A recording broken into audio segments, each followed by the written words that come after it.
Rajkot civil હોસ્પિટલમાં ગંભીર બેદરકારીનો મામલો સામે આવ્યો છે। બ્લડ બેંકની લાપરવાહીથી મહિલા દર્દીના રિપોર્ટ બદલાયા। 18 વર્ષીય યુવતીને 40 વર્ષની મહિલાનો રિપોર્ટ આપવામાં આવ્યો। કમળાની સારવાર માટે આવેલી યુવતીના રિપોર્ટમાં બ્લડ કેન્સર દર્શાવાયું। બ્લડ કેન્સરની સારવાર માટે અમદાવાદ ખસેડવાની તૈયારી પણ થઈ। પરિવારે રિપોર્ટ ચકાસતા ગડબડ સામે આવી। સિવિલ સુપ્રિન્ટેન્ડન્ટનું નિવેદન, ઘટના ગંભીર પરંતુ હજી સુધી સત્તાવાર ફરિયાદ નથી। સમગ્ર મામલે તપાસ શરૂ, જવાબદારો સામે પગલાંની ખાતરી। અત્યારે એની તપાસની કાર્યવાહી ચાલુ જ છે અને પૂરેપૂરી જાણ જે બ્લડના વિભાગ અને લેબોરેટરી વિભાગ તથા મેડિસિન વિભાગ બધાની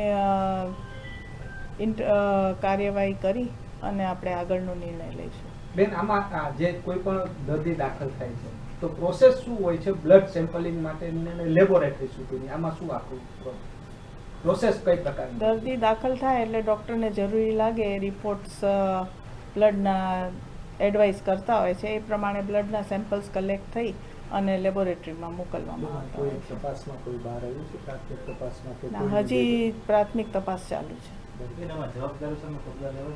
જવાબદારી જો કોઈની આવશે તો 100% પગલાં લેવાશે। બેન, અનેક વખત એવું પણ થતું હોય છે, દર્દીએ પણ આપને કોઈ ફરિયાદ નહીં કરી હોય, તેની પાછળના કારણો એવા છે, દર્દીઓને ડર લાગે છે કે કાલ સવારે હું ફરિયાદ કરીશ અને ડોક્ટર મારી દીકરીને કઈ કરી નાખશે તો, કારણ કે મેં પોતે દર્દીના માતા સાથે વાત કરી। દર્દીઓ તો નિયમિત રીતે આવું કંઈ થાય તો જાણ કરતા જ હોય છે અને ફરિયાદ ના કરે એવું તો બને નહીં।